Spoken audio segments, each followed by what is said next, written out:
Hi guys, I'm Skylar, and guess freaking what? I bought The Fates Divide.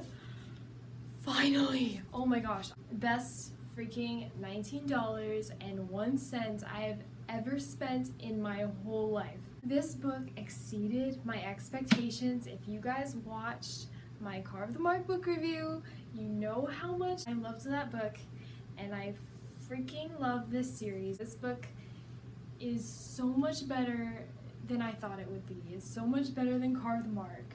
I have everything and nothing to say about this book. It was so good. I have everything to say, but I don't know if I can formulate everything into words because it's just like, it's that good. If you haven't read the book, you should go read that right now. I don't know what else to say, just like, what are you even doing here? Bye. We are in the clear. I had so many theories for this book, and they were all pretty far-fetched. I kind of knew they were. I'm just glad that they weren't true, because one of my theories was Sifa went out and cheated on Elsa because of like a future that she had, a vision, and that her child had to be Shotet, so she went out and like had an affair with Shotet. So like, I'm glad she's not that much of a bitch. Another theory of mine was that Akos is gonna die. I'm not even upset about it. Akos Karaseth is Akos Novak, and Syra Novak is Syra Karaseth. I'm right. Like, when? Wow. And Syra died. It's crazy, okay? So we thought that at the end of Carve the Mark, we thought that Syra and Akos still hadn't fulfilled their fates. Akos fulfilled his fate, which was to cross the divide in like the first chapter of the book. And then Syra, she fulfilled hers as like one of the last chapters. She died in service to the Novak family in like two ways. She was serving Rizik, being like Rizik's scourge, and then she was serving Akos and died in the process of it by not killing him. Like, just by dying. And then she came back to life, and like, oh my gosh. I can't. I honestly cannot. When Vera told them that, I was like, that's a relief.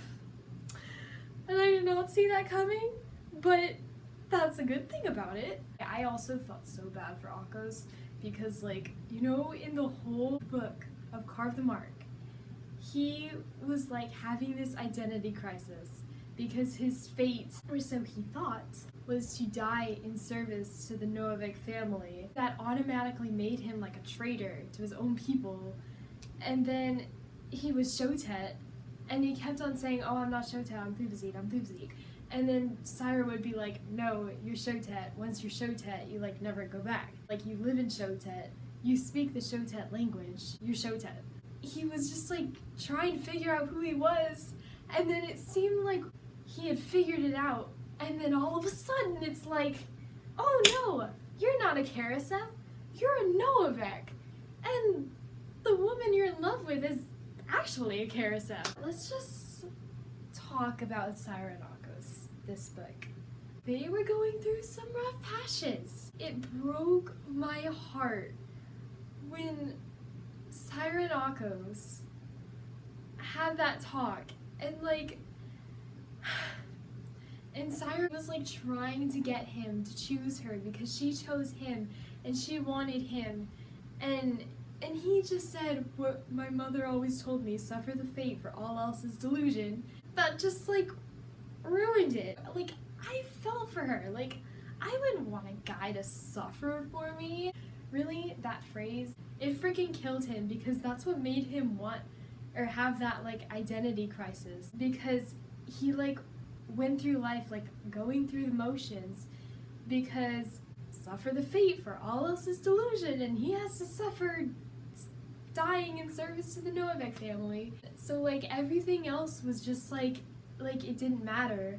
Like all that mattered was his fate because all else is delusion. So that just like really screwed him up. He found out that that wasn't actually his fate.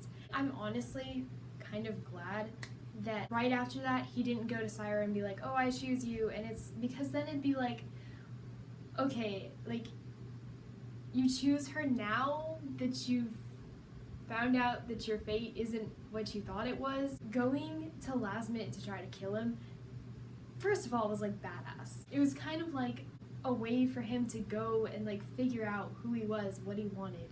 And he did in the end. After he killed Lasmit, he figured out that like this is what he wanted, and now that he's accomplished this goal, he wants Saira, and he chooses Saira. Like at the end of the book, when he was like living in solitude, I was like, I thought that was the way it was gonna end, and I was so sad. Like I was about to cry. I was like, if it ends in heartbreak, I'm like gonna drown in my own tears, and like I don't know if I'll be able to ever read again. But it didn't, and Saira, like Eva brought Saira, and like it was all okay. But I still had like a mini heart attack when Issei killed Rizik. We first got a glimpse of CZ and Issei's relationship.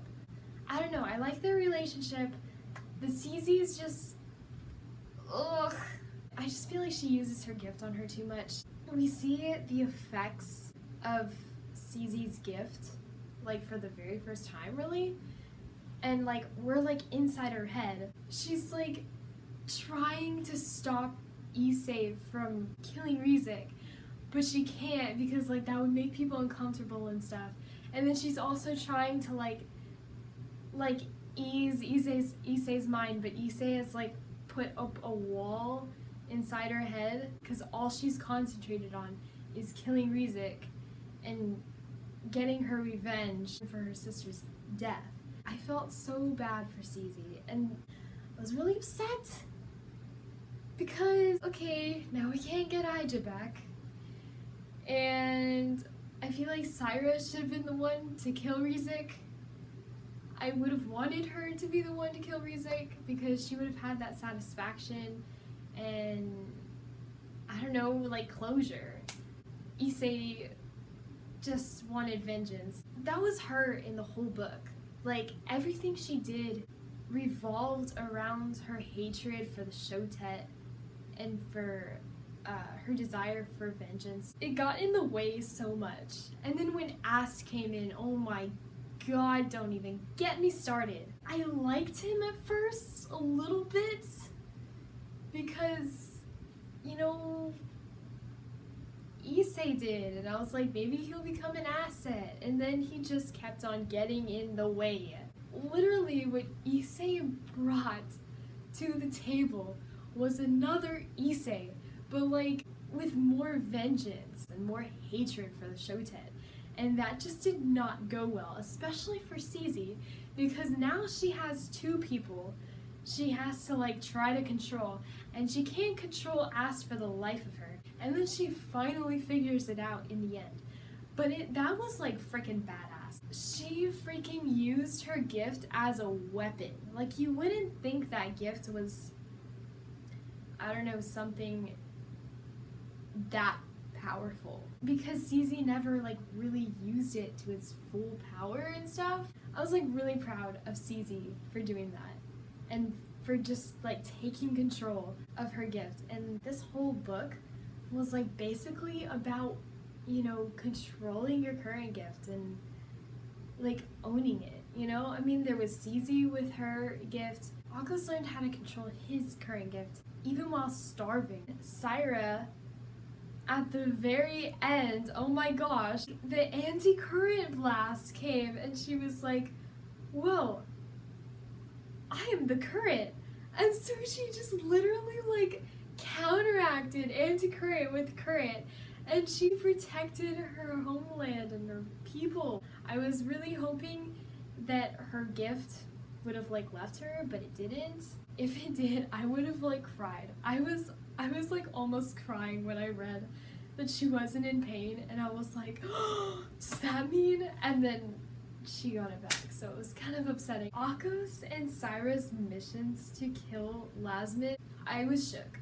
The whole time Akos was away, I hated it. I've always admired Akos, I've always loved his character and stuff, and I'm always just like, I want to hear more of Akos' story, even in Carve the Mark. But this time, with 4 points of view, and all 4 of them are like in different places.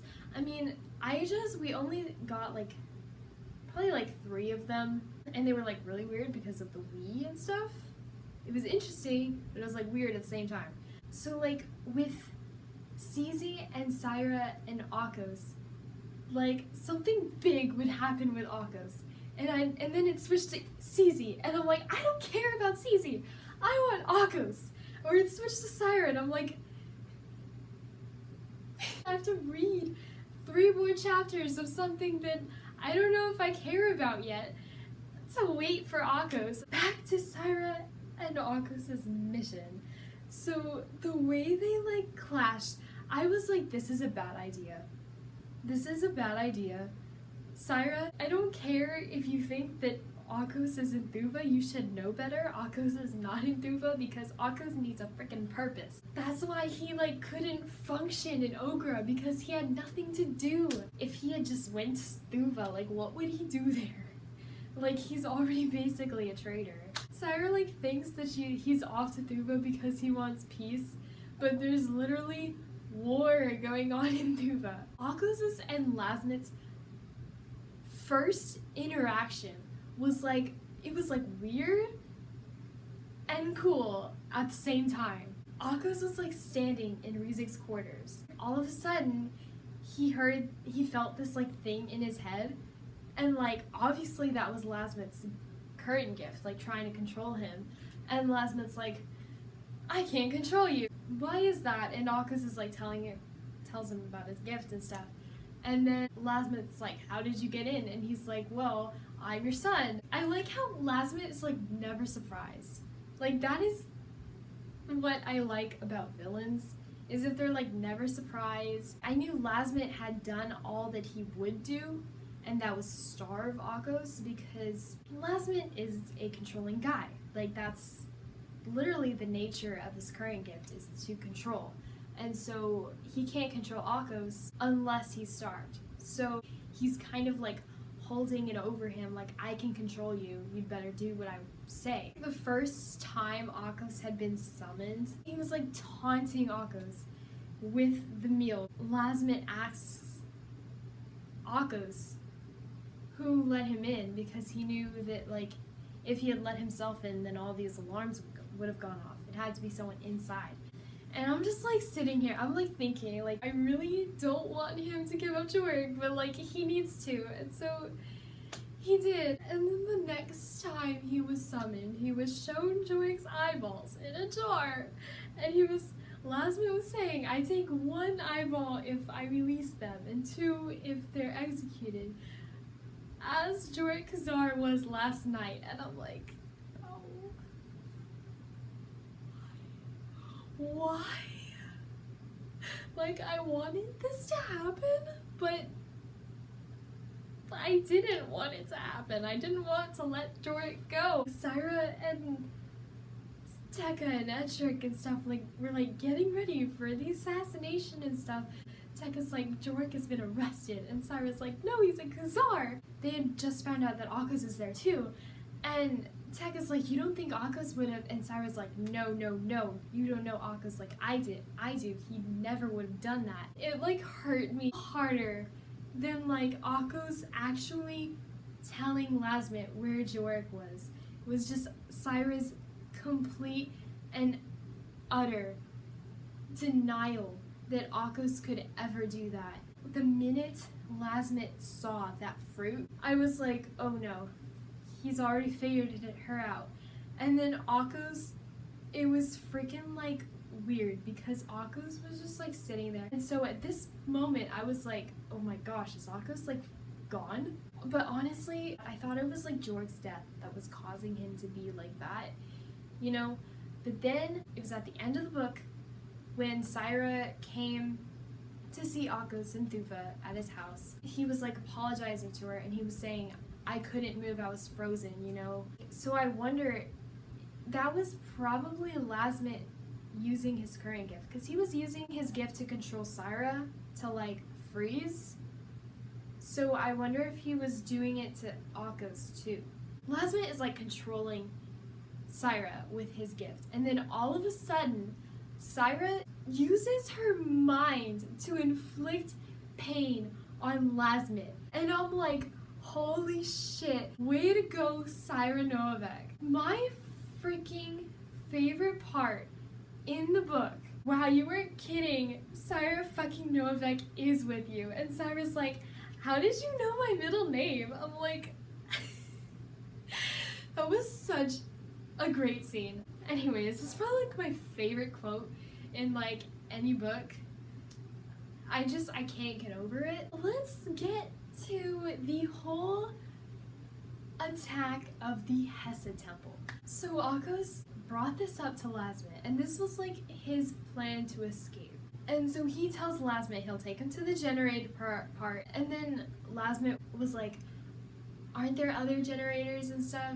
And Akos was like, yeah, well, I gotta keep some to myself. And like Lasmet was perfectly fine with that. It was like a proud dad moment for him. The whole fight with Lasmet, it was so freaking cool. I loved it. And like Akos had given up. He was like on the floor, and like all he could think about was how weak and starved he was and how much in pain he was. And then he realized that he was wanting again, and he hadn't wanted for a long time. And so he defeated Lasmet right then and there. I was so proud of my baby. And then afterwards, after he like passed out, he thought of Ausa and how even though Lasmet is his biological father, Ausa is his real father. And he recalled that memory of Ausa accidentally breaking a toy of his. And Akos cried and stuff. And then Ausa came back later and he had fixed the toy the same way that he had broken it. And it was never the same again, but Akos loved him for fixing it. And like, that's the father that Lasmet never would have been. And that's the father that Akos had and knew and never would cease to be his father. And it was just so sweet. The next time we see Akos in his point of view, he's living a life of solitude in Thufa, in Hessa, at his home, and he can't go into the city because he's now a traitor in his own country. I'm just thinking to myself, this can't be the end. This cannot be Akos' life. The only person he sees is Sizi. Like, it's so wrong. And when he was talking about how he wouldn't talk to Sifa because he was done with Sifa and like everything that he had done to Sizi, done to him, and all the lies and the bullshit, he was done and he wouldn't talk to her. It made me so sad because like in Carve the Mark, I did not like Sifa. You know, I had that same impression of Sifa that Akos does now, you know, and that Syra did. And I did not like her. But now I do, you know, I've seen the good in her. I really do believe that she was doing the best she could. Oracles should not have children. And then like with the whole thing, it was Othir sprung on Issei and Ast and Sizi.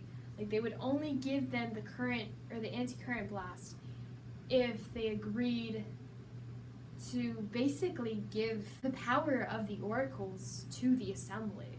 And I was like, no, this should not be happening. And then Ast manipulated Issei into making her take the deal, even though Vera was like, don't do it. If the current gives a certain gift, a certain power to a certain person, you can't just take that away. When power is put into the wrong hands, it doesn't go so well. That was a pivotal point for me, especially for Sifa.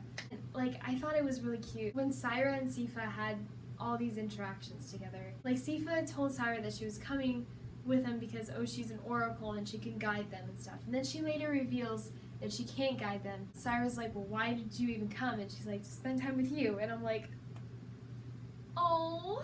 If you think about it, Syra and Akos are like, obviously, basically married, you know, I don't know. We'll just say they're married. They're like sharing a mother. Sifa was Akos' childhood mother. Sifa is Syra's biological mother. So like, Sifa is like their mother and their mother-in-law, like at the same time, like both of theirs. I'd really like to know what was so bad about like Akos' and Syra's futures that made Sifa make the decision to switch them out. Like, I know Akos would have become like a Rizik, but I don't know about Syra. Like, I wonder about Syra. It would be kind of cool to see like a series where they hadn't switched them. Oh my gosh, that would be really cool. Everything would be different. Veronica Roth could just make it into like a tragedy and be like, you know, this is not going to be a happy ending. It's not going to be happy at all. Like, I'd be fine with that. I just want to see what the alternate ending would be. Like, all the different futures, like, coming together into a different outcome. The very end, when Aija saw the future of the galaxy, and we saw Aija going to Ogra to study and, like, be an oracle and stuff, and I guess he's being an oracle for the Shotet because the Shotet are in Ogra now. And then we see CZ with Issei, and they're married. We see oracles fleeing, I guess, which does not surprise me because of what happened with the whole assembly taking over the power of the oracles. I guess they might be killing off oracles, and maybe Aija is going off to Ogra for safety, because like, you know, the Shotet, like, they basically worship the current and they hold the current in like this sacred place, and so the oracles will all be safe with the Shotet. But yeah, so oracles are like fleeing, and I'm guessing it's because of that law, that rule thing, that oracles have to report to the assembly and stuff. And it's like a divided galaxy, which is not good. We know that. And then it's like a man and a woman, and they're Shotet, and they're like scavenging teepees. I have no idea who they are. I don't know if it's Syra and Akos. Like, I feel like I should know who they are. And I don't know, maybe it's like Tekka and Ettrick or something? I have no idea. Maybe it is Syra and Akos, but I really don't know. But then at the very end, there's Akos and Syra, and they're like older, and I'm guessing they're probably like 30 or something, because like they're talking about, Aija describes like Akos as like, there's like a crinkle in the corner of his eye, so like I'm guessing that's a lot older than, you know, what he is now, just 16. And they're like holding hands, and they're going on to the new Sojourn ship. So I'm guessing like the Sojourn ship takes like a long time to build, if they're like 30, somewhere around there. But that makes me happy that they rebuild the Sojourn ship. They're keeping up their traditions. It makes sense that they would keep up the traditions, the real traditions of Shotet, because of Syra and everything that she knows about like the origins of Shotet and like all their beliefs and stuff and everything that they've like strayed from. I think it's just really great how they're just rebuilding Shotet, and how it's great that Syra and Akos are like the rulers and stuff, and yeah. Anyways, so that's all I have for today. I'll see you next time. Bye!